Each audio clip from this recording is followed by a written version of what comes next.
This channel does not promote any violent, harmful, or illegal activities. All content provided by this channel is meant for an educational purpose only. Top quality और consistent performance के लिए सिर्फ silver pump नाम याद रखना। নমস্কার, টিভি9 বাংলা আপনাদের আরও একবার স্বাগত জানাই। আমি শুভজিৎ রয়েছি আপনাদের সঙ্গে। সকাল 10টা মানে আপনারা জানেন দমদার 10 মর্নিং সুপার প্রাইম টাইম নিয়ে দমদার 10কে আজকে অত্যন্ত গুরুত্বপূর্ণ খবরের লেটেস্ট আপডেট নিয়ে আপনাদের সামনে তুলে ধরব।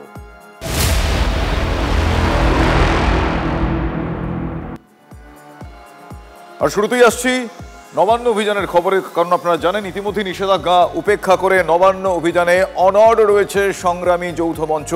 হাইকোর্টের কড়া নির্দেশ, সেই নির্দেশের পর সংগ্রামী যৌথ মঞ্চকে নবান্ন অভিযানের অনুমতি পুলিশ দেয়নি। তবে পুলিশের অনুমতি না পেলেও কর্মসূচিতে কোনো রকম পরিবর্তন করা হচ্ছে না, এমনটা সোজাসুজি জানিয়ে দিয়েছে সংগ্রামী যৌথ মঞ্চ।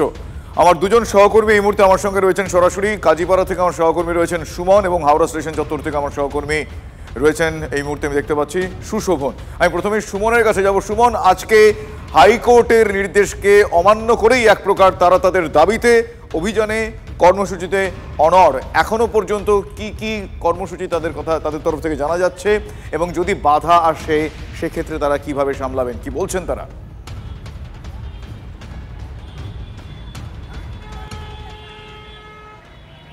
দেখো, এই কর্মসূচি আজকে হচ্ছে মূলত সংগ্রামী যৌথ মঞ্চ অর্থাৎ সরকারি কর্মচারীদের, তার সঙ্গে সঙ্গে কিন্তু চাকরি প্রার্থীরা অর্থাৎ এসএসসি প্রাইমারি বিভিন্ন ক্ষেত্রে যে চাকরি প্রার্থীরা তারা মূলত নবান্ন অভিযানের ডাক দিয়েছেন।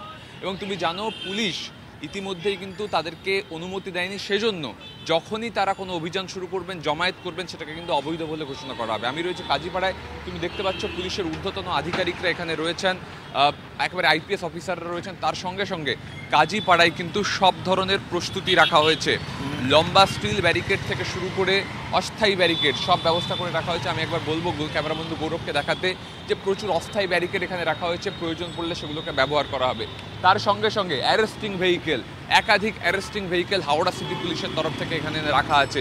তুমি দেখতে পাচ্ছ আমার ডান দিকে পর এগুলো কিন্তু জমায়েত শুরু হলেই তাদেরকে কিন্তু আটক করে গাড়িতে করে তুলে সরাসরি থানায় নিয়ে চলে যাওয়া হবে।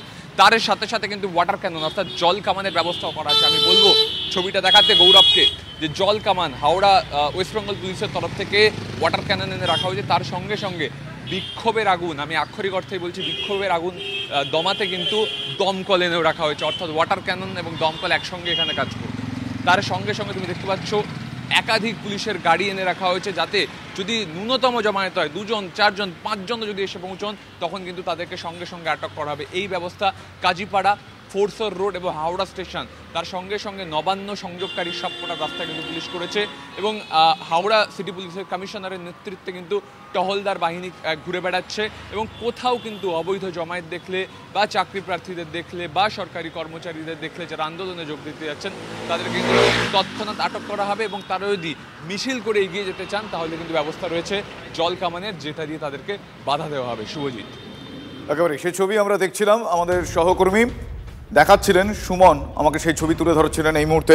কিন্তু আমার অপর সহকর্মী সুশোভন হাওড়া স্টেশনে রয়েছেন, সেখানে আজ বেলা 12টায় জমায়েত, সেখান থেকে ফোর্সর রোড ধরে নবান্নের দিকে আন্দোলনকারীরা যাবেন। ভয় দেখালেও নবান্ন অভিযান হবে এমনটা সংগঠনের তরফ থেকে আহ্বায়ক জানিয়ে দিয়েছেন। কিন্তু কোন কোন ক্ষেত্রে কীরকম বাধার মুখোমুখি তাদের হলেও হতে পারে আজকে কীরকম প্রস্তুতি সেখানে রয়েছে, আমি ইন ডিটেল একটু দেখার চেষ্টা করব এবং জানার চেষ্টা করব সুশোভনের কাছ থেকে। সুশোভন,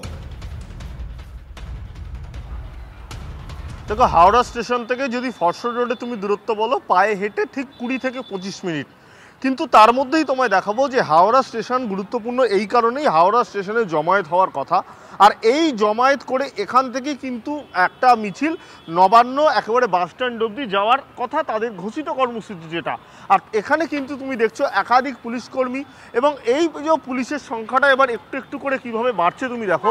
এই পুলিশের সংখ্যাটা এখানে বাড়ছে, তার কারণ পুলিশ কর্মী যারা রয়েছেন এইখানে যে মিছিলটা, যেটা এখনও জানা যাচ্ছে এই মিছিল হয়তো এগোতে দেওয়া হবে, কিন্তু একেবারে মিউজিয়াম যেখানে রয়েছে সেই রেল মিউজিয়ামের কাছে সেখানে কিন্তু ব্যারিকেড করা আছে এবং সেই ব্যারিকেড যদি ভেঙে দেওয়ার চেষ্টা হয় বা যদি ভেঙে যায় তাহলে কিন্তু ফরসর রোড রয়েছে অর্থাৎ এই রাস্তার মধ্যেই কিন্তু প্রায় 4 থেকে 5টি ব্যারিকেড ইতিমধ্যে প্রস্তুত করা হয়েছে এবং একাধিক পুলিশ অফিসার তারা রয়েছেন, তারা কিন্তু পুরোটা মনিটরিং করছেন। এটা হলো হাওড়া স্টেশনের বাইরে। হাওড়া স্টেশনের মধ্যেও কিন্তু প্রচুর পুলিশ কর্মী তারা কিন্তু একেবারে ইউনিফর্মে রয়েছেন, কেউ কেউ একেবারে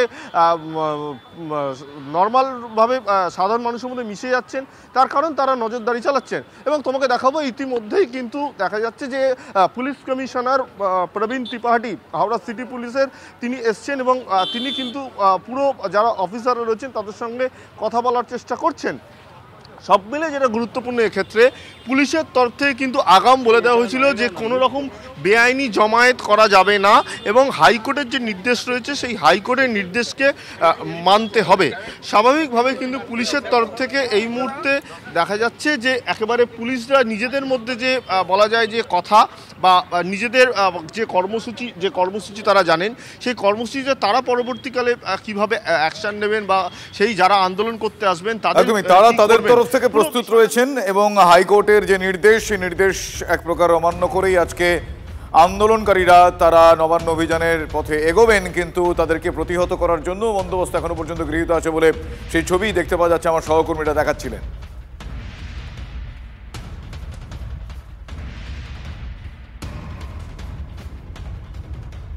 যদিও কোনোভাবেই নবান্ন অভিযান করা যাবে না, হাইকোর্টের রায়কে ঢাল করেই স্পষ্ট জানিয়ে দিয়েছে হাওড়া পুলিশ। বেআইনি জমায়েত করলে আইনি পদক্ষেপের হুঁশিয়ারি দিয়েছেন পুলিশ কমিশনার। সংগ্রামী যৌথ মঞ্চ আর পশ্চিমবঙ্গ বঞ্চিত চাকরিহারা, চাকরিজীবী, চাকরি প্রার্থী ঐক্য সংগঠন যারা এই প্রোগ্রাম নিতে চলেছিলেন তাদের প্রোগ্রামকে কোনো পারমিশন হাওড়া সিটি পুলিশের পক্ষ থেকে দেওয়া হয়নি। মাননীয় উচ্চ ন্যায়ালয় পরিষ্কারভাবে বলে দিয়েছেন কি কোনো অ্যাসেম্বলি, কোনো বেআইনি জমায়েত এটা করা যাবে না, আর যদি কেউ বেআইনি জমায়েত করে তাহলে পুলিশ অ্যাজ পার ল ব্যবস্থা নেবে। হাইকোর্টের রায়কে অপব্যাখ্যা করে রাজ্য প্রশাসন কোনো দিক থেকে এঁটে উঠতে না পেরে বিভিন্ন রকমের বিভ্রান্তি ছড়ানোর চেষ্টা করছে। সকলের উদ্দেশ্যে জানাই যে আমাদের 28 তারিখের যে নবান্ন চলো কর্মসূচি, সেই কর্মসূচিতে কোনো রকম বাধা নিষেধ বা বাধা দান হাইকোর্ট করেনি। নিত্যধন মুখার্জি স্ট্রিটে কোনো রকম মিছিল করার ক্ষেত্রে ওনারা বাধা নিষেধ আরোপ করেছেন। আমরা প্রথম দিন থেকে যে অনুমতি চেয়েছিলাম তার মধ্যে নিত্যধন স্ট্রিটে মিছিল করার কোনো রকম বিষয় ছিল না প্রথম দিন থেকেই, এবং হাইকোর্ট যে রায় দিয়েছে সেখানে বলেছে ব্যবসায়ীদের কোনো অসুবিধা না করতে। ব্যবসায়ীদের কোনো অসুবিধা আমরা করছিও না। আমাদের পূর্ব নির্ধারিত কর্মসূচি অনুযায়ী আগামীকাল বেলা 12টার সময় হাওড়া স্টেশনে জমায়েত হয়ে আমরা মিছিল করব এবং নবান্ন বাসস্ট্যান্ডের আমাদের জমায়েত হওয়ার কথা। পুলিশ যদি বাধা দানের চেষ্টা করে, যেখানে বাধা দান করবে সেখানেই শান্তিপূর্ণভাবে অবস্থান আমাদের চলবে। আপনারা জানেন আজ সংগ্রামী যৌথ মঞ্চ, পশ্চিমবঙ্গ বঞ্চিত চাকরিহারা শিক্ষকদের মঞ্চ সহ মোট 5টি সংগঠনের নবান্ন অভিযান রয়েছে। বিক্ষোভকারীদের পুলিশ কোনোভাবে হেনস্থা করলে 1 ঘন্টার মধ্যে সেই জায়গায় এসে ধর্নায় বসবেন বলে হুঁশিয়ারি দিয়েছেন শুভেন্দু অধিকারী। গতকাল হাওড়া স্টেশনের ভিআইপি লাউঞ্জে আন্দোলনকারী এবং রেল পুলিশের সঙ্গে বৈঠক করেন শুভেন্দু অধিকারী। কি বলেছেন তিনি শোনাবো আপনাদের। হাওড়া স্টেশনের কর্তৃপক্ষ এবং আরপিএফ কে পরিষ্কার বলে গেলাম, কেন্দ্রীয় সরকারের কোনো প্রিমিসেসে দাঁড়িয়ে এই যোগ্য ন্যায্য দাবিতে যে আন্দোলনকারীদের উপরে কোনোভাবে হাওড়া পুলিশ কমিশনারেট বা মমতা পুলিশ বা পশ্চিমবঙ্গ পুলিশ তারা যেন কোনো আক্রমণ কোনোভাবে গায়ে জোয়ারি না করতে পারে। যদি হয় আমি কিন্তু 1 ঘন্টার মধ্যে আসব এবং আমি স্টেশন মাস্টার বা আরপিএফ এর সামনেই কিন্তু ধর্নায় বসবো। পশ্চিমবঙ্গ পুলিশের আওতাধীন এলাকায় কি করবেন তাদের ব্যাপার, এখানে তারা যাতে এসে অত্যাচার করতে না পারে এটা এনশিওর করতে হবে।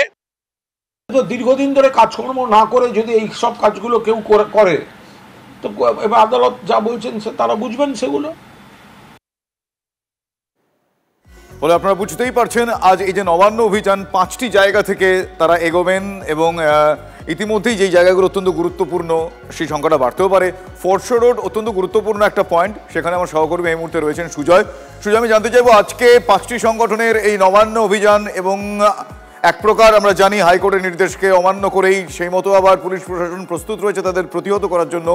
ফোর্টশো road is a very important place. এই ফোর্টশো রোডে তুমি এই মুহূর্তে রয়েছো, সেখানকার ছবিটা কিরকম নজরদারি, সেখানে কিরকম কিভাবে বন্দোবস্ত, একটু জানতে চাইবো।